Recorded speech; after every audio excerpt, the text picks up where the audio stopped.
Welcome back to my channel, where we uncover the forgotten corners of the past. Today, I'm taking you into a story about the haunting secret of the Montgomery twins that you might have never heard before. A mystery buried in the dust of time, a truth that will send shivers down your spine. But before we embark on this journey, take a moment to let me know where are you listening to this story from. That helps me understand how far these secrets have traveled, and if this story truly captivates you, if it makes you ponder, don't hesitate to give me a like and subscribe to the channel to keep me going. Together, we'll explore the darkest pages of history, and you won't want to miss a thing. In the hushed, gilded world of the Montgomery family, certain truths were treated with more caution than exposed flame. Among them, one stood paramount, a foundational pillar of their shared existence. It was not a rule codified in any will or testament, but a law far more potent, a covenant of silence enforced through the subtle, yet unmistakable, language of fear. It was communicated in the sharp, sudden cessation of conversation when a visitor strayed too close, in the icy stillness that would fall over a dinner table, and in the swift, almost violent, change of subject that would follow. The law was absolute. Its power derived from its vagueness. We don't speak of the twins. For Eliza, this silent decree was the grand Gothic architecture of her childhood imagination. Her summers were spent as a willing captive within the sprawling, shadowed confines of the Montgomery estate, a world unto itself. Under the ever-present, watchful eye of her grandmother, the family's formidable and unreadable matriarch Eliza had been granted the freedom to explore nearly every corner of the vast domain. She knew the secret passages behind bookcases, the loose floorboard in the conservatory that hid childhood treasures, and the countless rooms that smelled of potpourri and decaying paper. Yet, one door remained a stark, defiant exception. At the desolate far end of the third-floor hallway, a corridor the sunlight seemed reluctant to penetrate, stood a heavy oak door. It was always, unequivocally, locked. To a child, a locked door is not a boundary. It is a challenge, a dare. When she would muster the courage to ask about it, her grandmother's face, a beautifully severe roadmap of a long and complicated life, would undergo a subtle, chilling transformation. The already thin lips would press into a bloodless, formidable line. Some doors, Eliza, the matriarch's voice would drop to a conspiratorial whisper, as if the portraits on the walls were eavesdropping, are meant to stay closed for eternity. This prohibition, delivered with the gravity of a death sentence, naturally did nothing but ignite the embers of Eliza's fascination into a roaring fire. During the violent theater of summer thunderstorms, when the house groaned under the assault of wind and rain, she would steal away to that forbidden hallway, pressing her ear to the thick, cold wood. She would strain to hear past the drumming of her own heart, and sometimes she heard it, or believed she did. A sound, thin and metallic, like faint, spectral chimes. It could have been the wind whistling through a loose window frame, or the ancient plumbing of the house sighing in the deluge. But to her, it sounded undeniably like the laughter of children lost, hollow, and entirely out of place in the silent, oppressive air of that corridor. Her investigative efforts were always thwarted. The massive, old-fashioned keyhole, which should have offered a tantalizing glimpse, had been deliberately and meticulously plugged with a dark, waxy substance that time had hardened into an impenetrable seal. The secret was not just locked away, it was blinded. The forbidden name was uttered only once in her presence, a single, shocking tear in the fabric of silence. It came, not from her grandmother's guarded lips, but from her mother's. During a visit one tense afternoon, in a rare moment of unguarded frustration. Eliza had once again mentioned the mysterious sounds from the third floor. Her mother's reaction was terrifyingly immediate. A teacup rattled in its saucer, her face drained of all color, and her voice, sharp and brittle as breaking glass, cut through the quiet room. "We don't speak of the twins." The words hung in the air, electric with a panic that felt ancient and profound. The subject was then so violently and completely changed that it was as if the outburst had never happened. It was the only confirmation Eliza ever received that they were not a figment of her imagination. They had been real, and their memory was a wound so deep. The family had chosen to live as though the limb itself had never existed. Years dissolved into the relentless current of adult life. Eliza moved away, carving out a career and an existence far from the Vermont woods. The mysteries of her childhood, including the locked room and the forbidden name, receded, as such things always do, into the soft focus, sepia-tone gallery of memory. But death has a way of calling old debts, of yanking taut the threads of a life one thought had been neatly left behind. The news of her grandmother's passing at the venerable age of 97 was the summons. And so, Eliza found herself driving back down that familiar winding dirt road, a path that felt less like a thoroughfare and more like a temporal veil. The ancient maple trees, titans of the forest, formed a dense, interlocking canopy overhead, swallowing the sunlight and plunging the car into a premature twilight. It felt as if she were driving back in time, crossing a threshold into the self-contained pocket of reality her grandmother's house had always occupied. The Montgomery mansion emerged from the trees, a Victorian behemoth of weathered clapboard siding and steep, gabled roofs that sliced at the brooding sky. For generations, it had stood as a silent sentinel, its windows like vacant eyes watching over a family history steeped in both astonishing prosperity and an unspoken, corrosive sorrow. According to town ledgers and Montgomery family lore, the house was a monument to an era of great and inexplicable fortune, a fortune that seemed to spring from the very soil of the estate itself, watered by secrets better left undisturbed. But now, without its matriarch, the great house seemed diminished, as if its heart had ceased to beat. It felt hollowed out, its grandeur now just a shell. The air inside was thick and still, heavy with the cloying scent of dust and dried lavender, a perfume intended to mask the scent of decay. The oppressive silence was broken only by the groaning protest of floorboards under Eliza's feet, the house settling its old bones, it seemed, or perhaps breathing a long, slow sigh of grief. The funeral had been a small, muted affair, attended by ghosts. The matriarch had outlived nearly all her contemporaries, and the Montgomerys had always been a small, fragmented constellation of individuals, held in a tense orbit only by her formidable gravitational pull. Now, without her, they were satellites drifting apart into the cold, indifferent void. As Eliza wandered through the labyrinthine corridors after the service, trailing her fingers along the dusty surfaces of antique furniture, she felt like an archaeologist sifting through the poignant ruins of a lost and lonely civilization. In the dark-paneled library, she paused before a portrait of a grandmother as a young woman. Her face was unlined then, her eyes bright with a youth and promise that seemed a cruel mockery of the burdened, armor-plated woman Eliza had known. It was there, in the shadows of the library, that her mother found her. She left the house to you. She said, her voice a monotone that betrayed a universe of exhaustion. She held out a thick, cream-colored envelope. Along with this, Eliza took it. The envelope was surprisingly heavy, the parchment of a quality rarely seen in the modern world.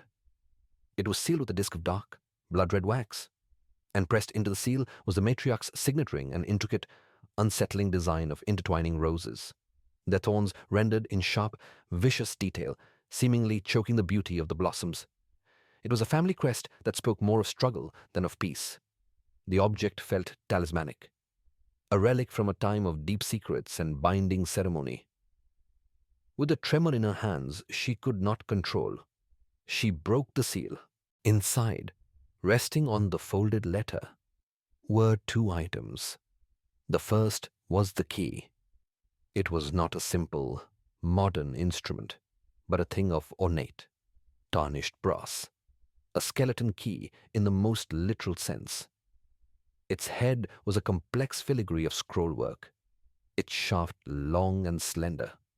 It felt unnaturally, unnervingly cold against her palm, a sepulchral chill, as if it had absorbed the coldness of the tomb it was designed to unlock.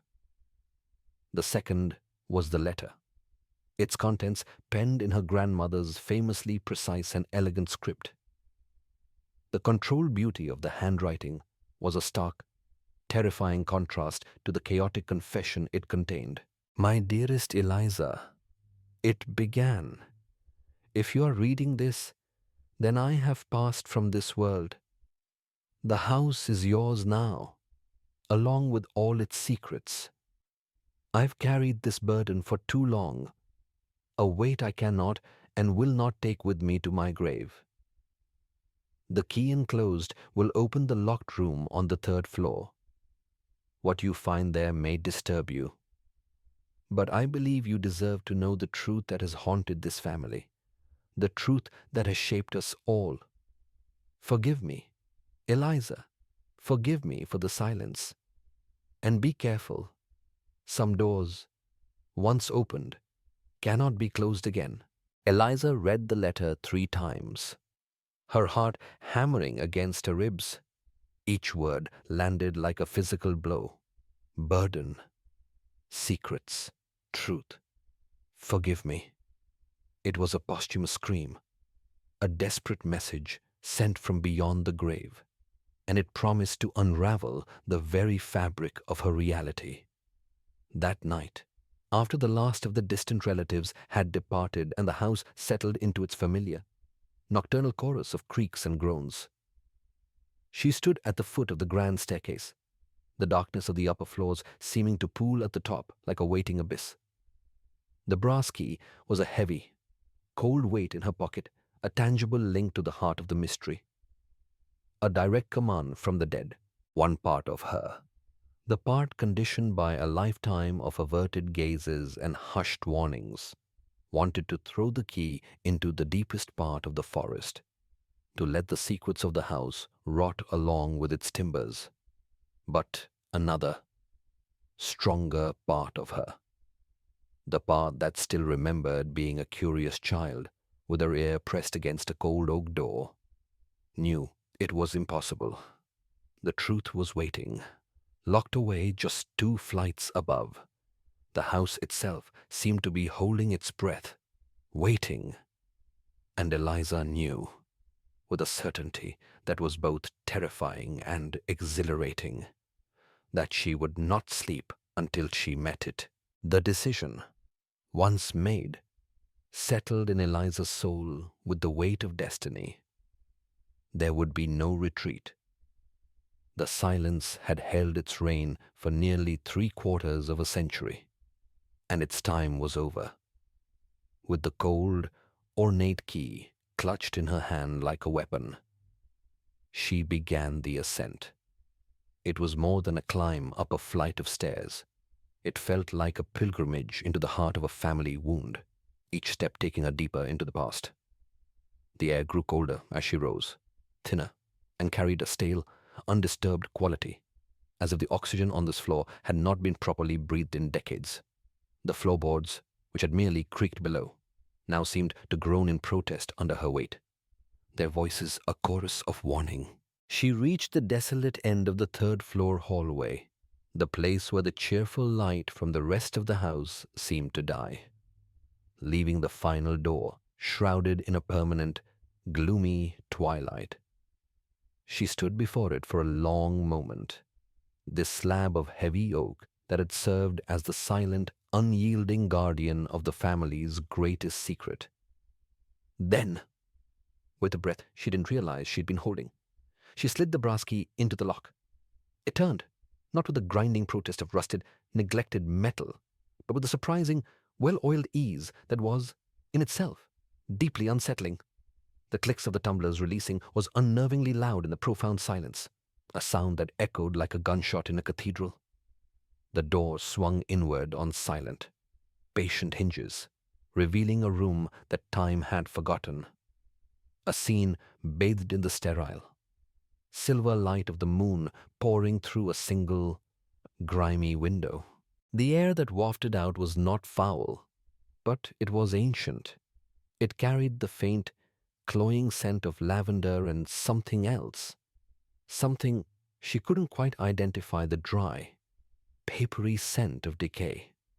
Her eyes adjusted to the dimness, and what she saw caused her breath to catch in her throat. It was a nursery, but it was a nursery preserved with the chilling precision of a museum exhibit. Or more accurately, a mausoleum dressed as a child's room. Against the far wall, standing side by side like twin sarcophagi, were two identical cribs, their white paint yellowed and cracked with age. In a corner, a rocking chair was poised as if its occupant had just stepped away. A hand-knitted blanket still draped neatly over its arm. On shelves and tables, toys were arranged with meticulous care: wooden blocks, cloth dolls with faded, painted smiles, and stoic tin soldiers, all waiting for hands that would never again touch them. It was a tableau of arrested development, a shrine to a life that had been abruptly and completely erased, drawn by an invisible force. Eliza stepped inside. The room was utterly silent, holding its secrets close. On a dresser between the two cribs stood a single, silver-framed photograph. She picked it up, her thumb wiping away a thin film of dust.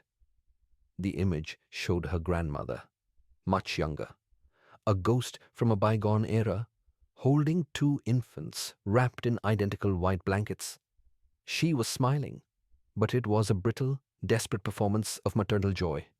Even in the faded black and white image, Eliza could see the frantic, hunted look in her eyes, the profound tension in her shoulders. This was not the portrait of a happy new mother. This was the portrait of a woman standing on the edge of an abyss. She set the photograph down and moved to the cribs. They were empty, save for two small handmade quilts, embroidered on them, in neat, looping stitches, were the names that had been forbidden for so long. Theodore, Theodora. To see them written down, to give them a tangible identity, made the mystery suddenly, terrifyingly real. They were not just the twins, they were people. They were her family. Something else caught her eye. Resting on the nightstand beside the rocking chair, almost hidden in the shadows, was a journal. Its leather cover was cracked and worn, its pages yellowed and brittle at the edges. With hands that trembled, she reached for it, knowing instinctively that this was the source. This was the voice that had been silenced. She carefully opened it to the first entry, the handwriting of familiar, elegant script, though shakier than the one she knew. The date was June 15th, 1952. Today I gave birth to twins. The entry began, the ink slightly faded. A boy and a girl. The labor was difficult, and at times I feared I would not survive it. But they are here now, and they are perfect. Theodore and Theodora, my beautiful children. The words radiated a pure, unadulterated joy that made Eliza's heart ache. This was the woman from the portrait before the fear had taken root. She turned the page. The descent began. June 20th, 1952. Something is wrong with the twins. They cry constantly, but not like normal babies. It's more like screaming, a thin, piercing sound that never seems to stop. The doctor says it's just colic, that it will pass. But there's something in their eyes when they look at me, something knowing. It frightens me, though I'm ashamed to admit it. June 25th, 1952. They've stopped crying. The silence is somehow worse. Now they just stare, following me with their eyes as I move around the nursery. They don't sleep when they should. Instead, they lie awake in their cribs, watching, always watching. The nurse quit today. She said she couldn't stand the way they looked at her. Harold thinks I'm being hysterical, but he isn't the one with them day and night. He doesn't see. Eliza flipped through more entries, each one a step deeper into a well of paranoia and dread. The tone of the journal shifted from loving mother to terrified warden. Her grandmother described how the twins developed at an alarming, unnatural rate, sitting up and speaking their first words at just 3 months old. But they didn't speak to her or to their father. They would whisper to each other in their cribs, a strange, guttural language that no one else could understand, a secret dialogue that excluded the rest of the world. Then, the entries took a darker turn. Small animals in the vicinity of the housebirds, squirrels. A neighbor's cat began to disappear. The journal chronicled the gruesome discoveries the twins, barely old enough to crawl, would be found in the garden, playing quietly with small piles of bones and fur. The diary trembled with the mother's denial, a desperate attempt to rationalize the unthinkable. September 3rd, 1952. I caught Theodora standing over Theodore's crib last night. She was pressing a pillow over his face. When I screamed, she turned to look at me, and there was such hatred in her eyes, such ancient malice. She's only 3 months old. It's impossible. It must be a nightmare. And yet, the entries became more frantic, the elegant script devolving into a panicked scrawl. Her grandfather, Harold, a man of science and reason, had wanted to take them to specialists in Boston. Her grandmother had agreed, but the journal revealed her secret terror. "What if they take my babies away?" she wrote. "Despite everything, they're still my children. I still love them. God help me, I do." The doctors in Boston, according to a later entry, found nothing physically wrong. Their development was advanced, they said, but not concerning. Harold was relieved, but his wife was not.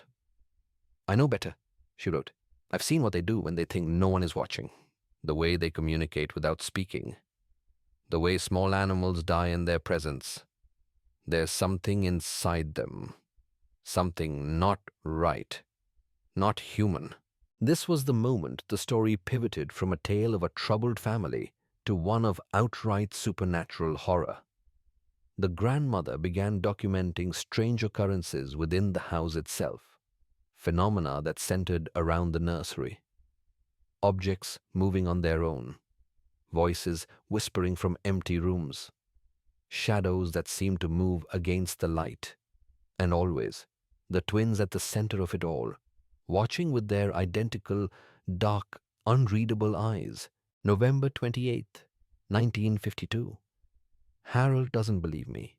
He says I'm suffering from some kind of postpartum psychosis. Maybe he's right. Maybe I am losing my mind. But I know what I saw last night. I know what I heard. I was awoken by singing. A woman's voice, soft and sweet, coming from the nursery. When I went to investigate, I found the twins standing in their cribs, holding hands through the bars, their eyes closed. The singing was coming from somewhere above them, but there was no one else in the room. When they sensed my presence, They opened their eyes in unison.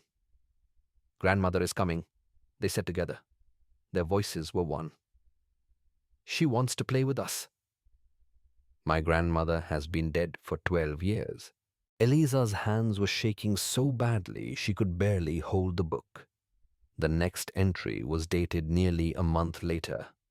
The handwriting was almost unrecognizable, now jagged, desperate, as if written in a great and terrible haste.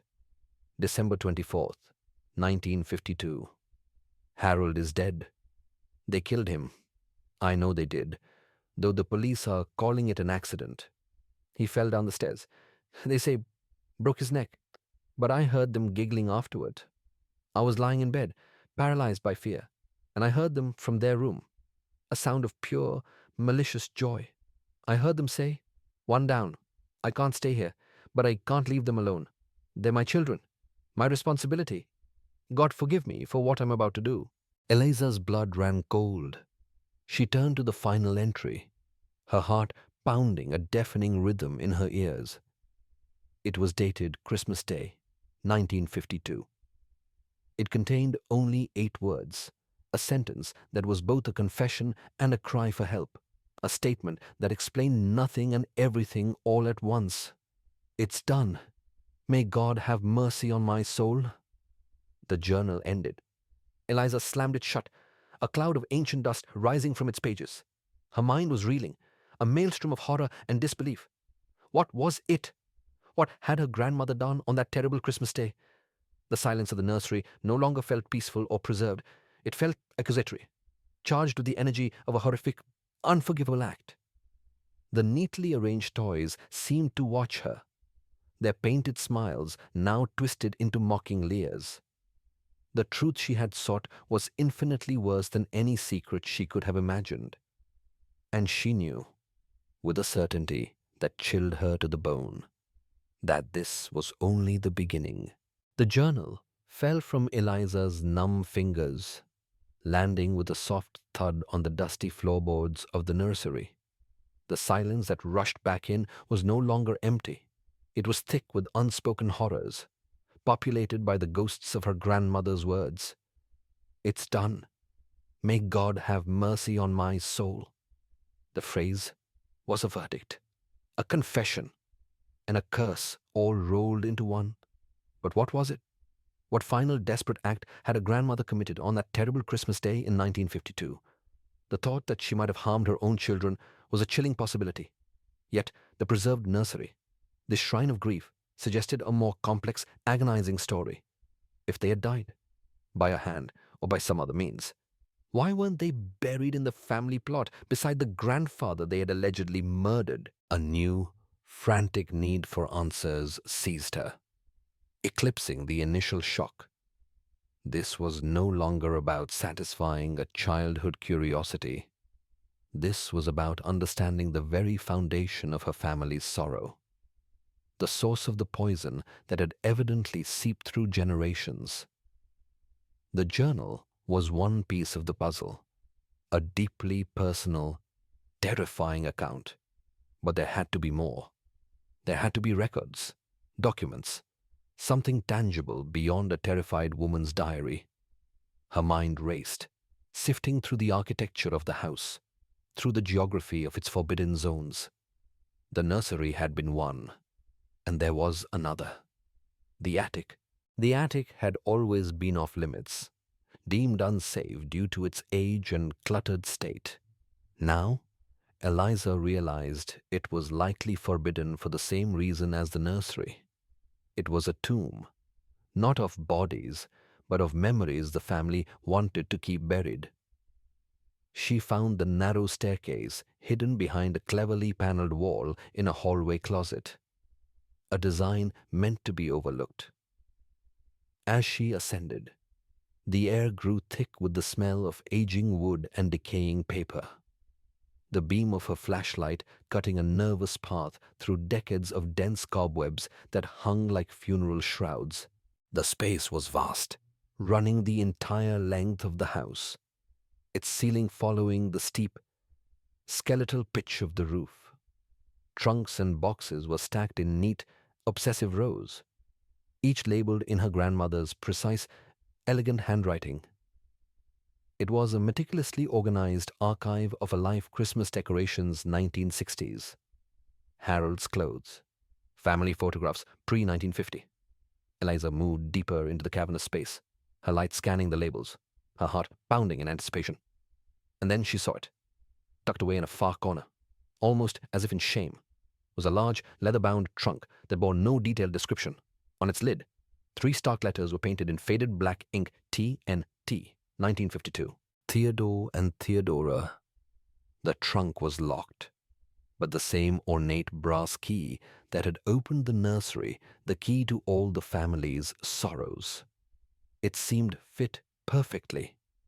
With a click that echoed in the vast silence, the lock gave way. She lifted the heavy lid, and the secrets her grandmother had taken such pains to conceal finally came spilling out into the light. The contents were not the sentimental keepsakes of a grieving mother. This was the cold, hard evidence of a warden.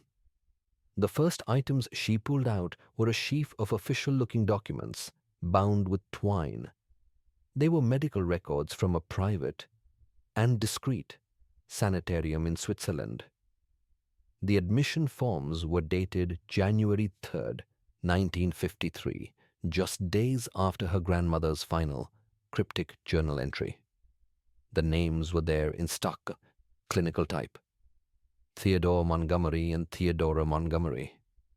The diagnosis listed for both sent a fresh wave of ice through Eliza's veins: severe psychopathy with homicidal tendencies. This was the first irrefutable piece of evidence that moved the story beyond her grandmother's panicked diary.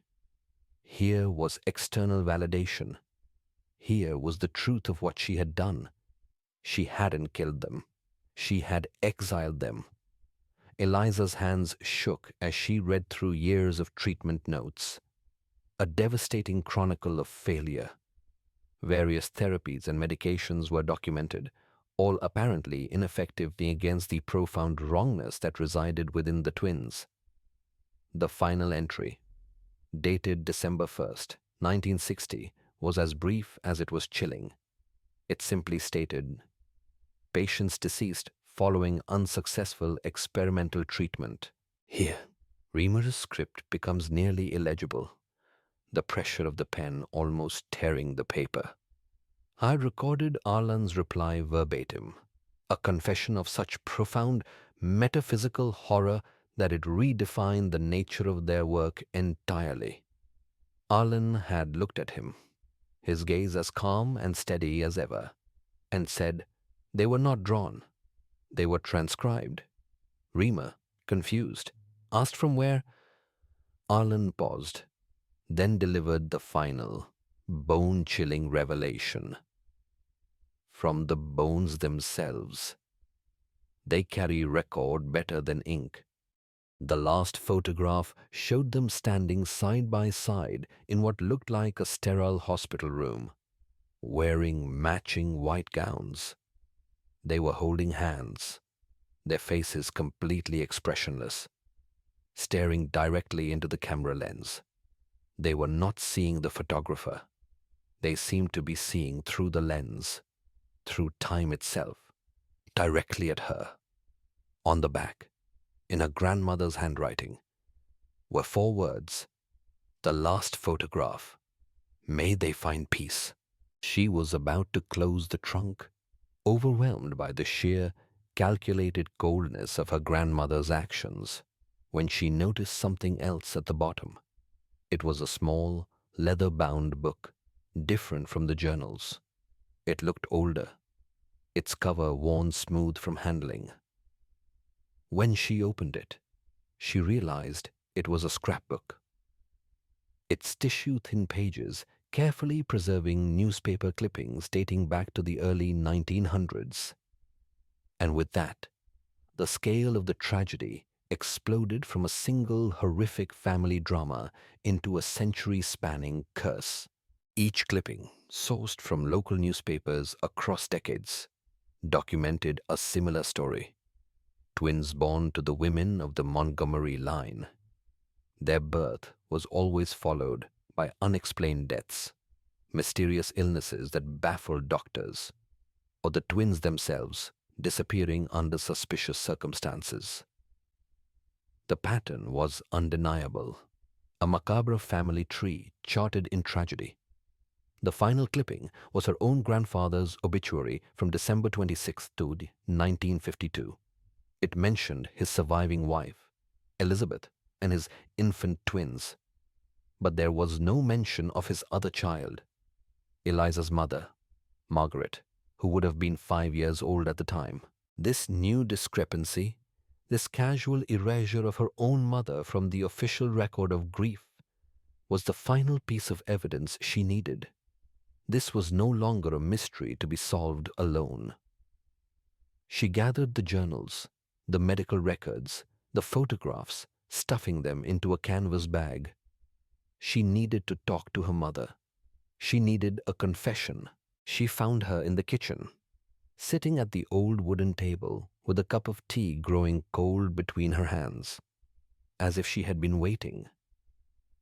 Her mother looked up as Eliza entered, and her eyes, weary with a lifetime of secrets, widened at the sight of the canvas bag clutched in Eliza's white-knuckled grip. "You've been in the attic," she said. It wasn't a question. Eliza didn't answer. She simply upended the bag onto the table.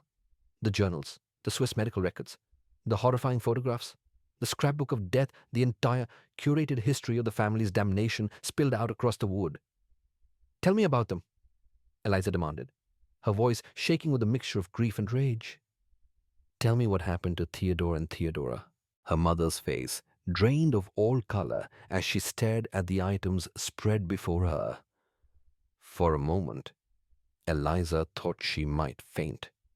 Then, her mother took a deep, shuddering breath, a sound of surrender. She gestured for Eliza to sit. The confession, when it came, was barely a whisper. "I was 5 when they were born," she began, her eyes fixed on a photograph of the twins as toddlers. "I remember being excited, but from the very beginning, there was something wrong with them. They didn't cry like normal babies. They just stared, watching everything, everyone." She recounted her own fragmented, terrifying memories, the hushed arguments between her parents, her mother's growing obsession and fear, her father's refusal to believe it was anything more than postpartum psychosis. And then came the core of her testimony, the memory that had haunted her for 70 years. "They said it was an accident," she whispered, her voice cracking, "that he tripped and fell down the stairs in the middle of the night. But I was awake. I heard it. And afterward, I heard them laughing, Theodore and Theodora, laughing in their cribs. They were only 6 months old." A first-hand witness, a confirmation of the journal's most insane claim. The horror was now irrefutable. "Mother took them away after Christmas," she continued, her gaze distant. "She told everyone they had died of pneumonia. She sent them to that place in Europe. I didn't know the details for years. By the time I found her letters, they really were dead." She finally looked at Eliza, her eyes pleading for understanding. "You need to leave this house. Eliza," she said urgently. "Sell it. Burn it down. I don't care. But don't stay here. Their influence, it lingers. I've felt it all my life, like a shadow at the edge of my vision. Promise me you won't stay." But Eliza knew she couldn't leave. Not yet. The what had been answered, but the why, the fundamental, supernatural why remained. That night, after her mother had fled back to the city, Eliza continued her search. The family believed in a curse, but what was its nature, its rules, its origin? Her investigation led her back to the attic. As a flashlight beam swept across the far corner, It caught something she had missed before, something that didn't belong. It was a door, small and low, barely 4 feet high, set into the sloped ceiling. It looked newer than the surrounding architecture. There was no lock, just a simple iron latch. Common sense screamed at her to leave it alone, but she had come too far. She lifted the latch. The space beyond was dark, the air noticeably, painfully cold. Her flashlight revealed a small, cramped room with a sharply angled ceiling. It was empty except for 2 child-sized rocking chairs facing each other in the center. And then she saw it. The walls, the floor, the ceiling, every surface was covered in intricate, unsettling markings, symbols that seemed to shift and writhe in the beam of her flashlight. They were a language she did not recognize, but she felt their meaning in her bones, words of power, of containment, of great and terrible magic. The full truth was not in the journals or the medical records. It was in a hidden compartment in her grandmother's desk, a place she only found after hours of searching. There, she discovered a final, terrible volume, a small, leather-bound book titled The Montgomery Family Grimoire. It was handwritten, in different styles, a logbook of damnation passed down through generations, and in it she found the origin of the curse. The twin curse has plagued the women of our line since Abigail Montgomery made her pact with the entity in 1723, she read. Every 3rd generation, twin children are born who serve as vessels for this entity's influence in our world. They appear human, but are not.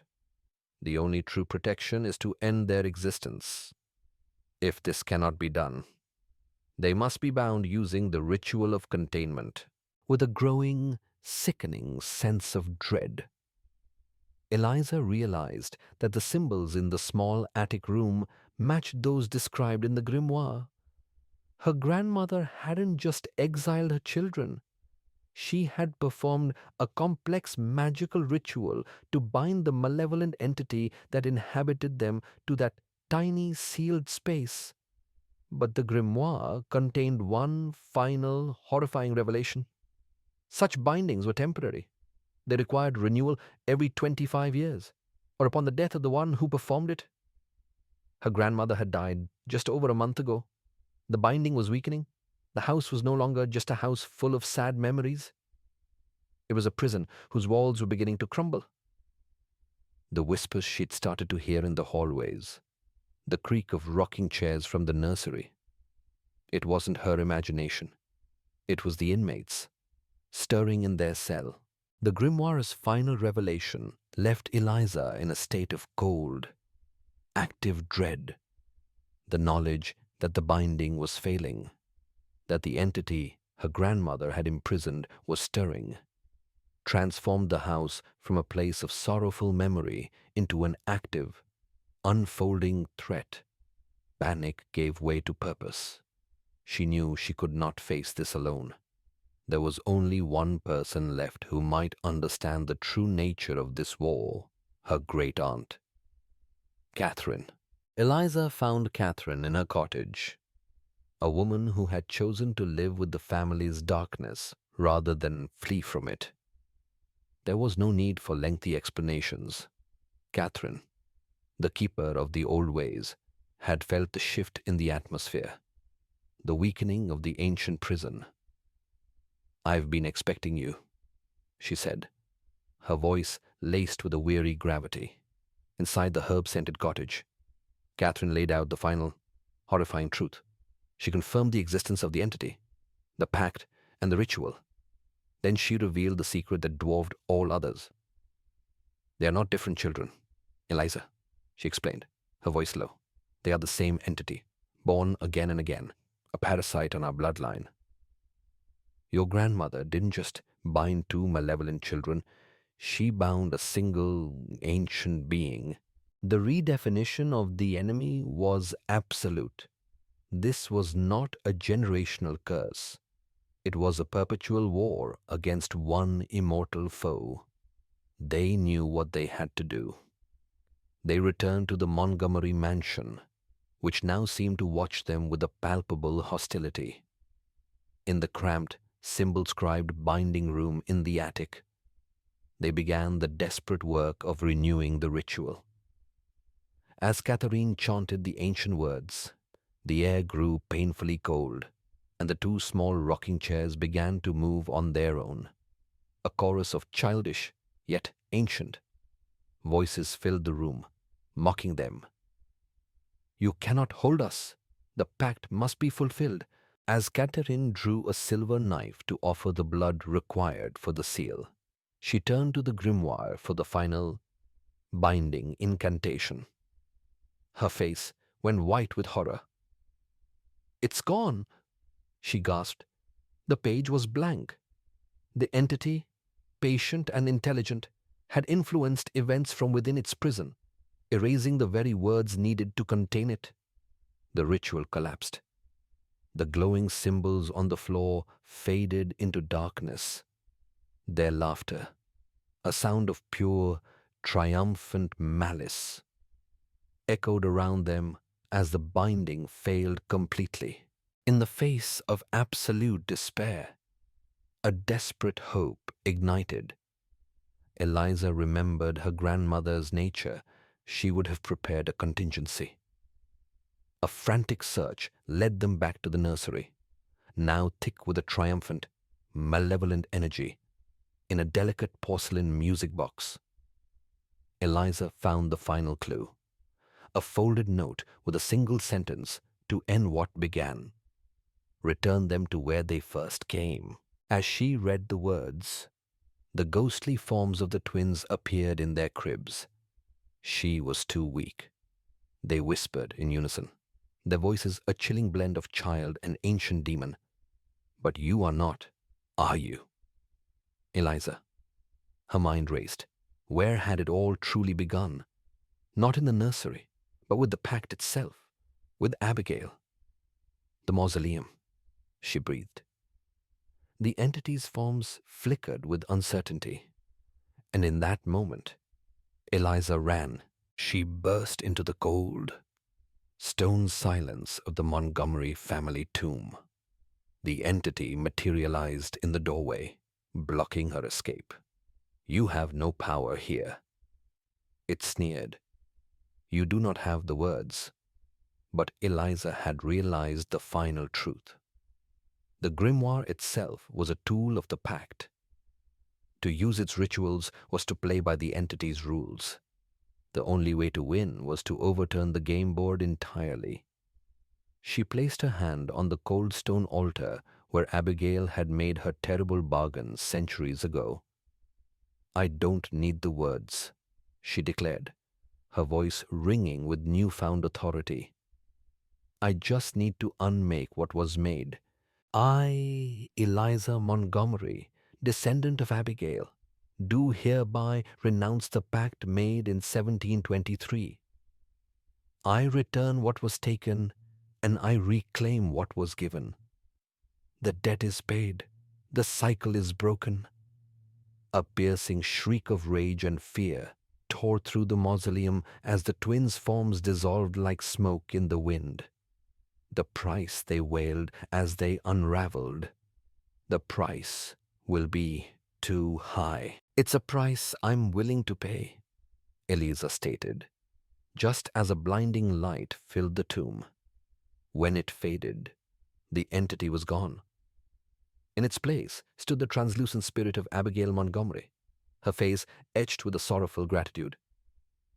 "You have done what I could not," she whispered.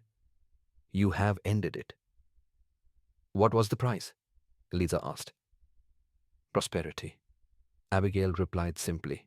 "The unearned wealth, the inexplicable success our family enjoyed, it was the entity's payment. It is gone now. The house will go, too. It was part of the bargain.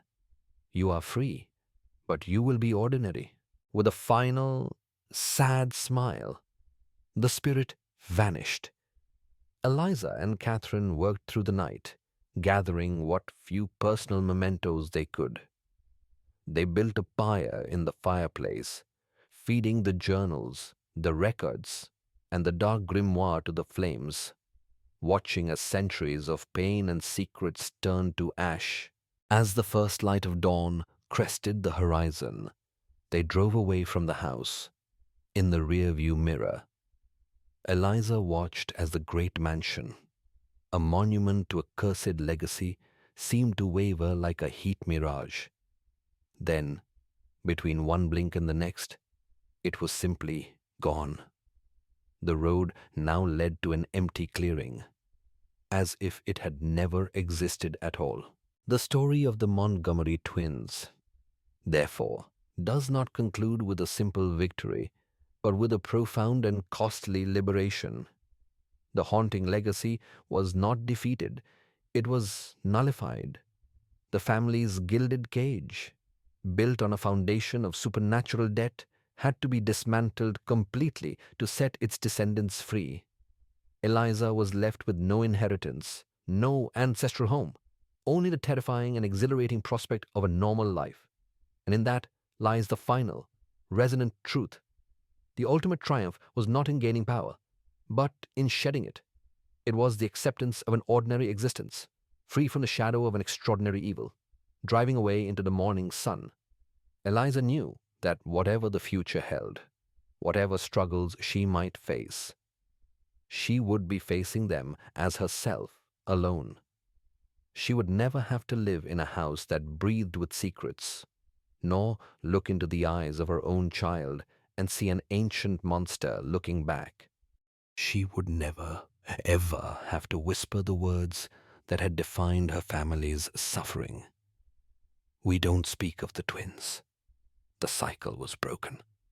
And that freedom, she knew, was worth any price.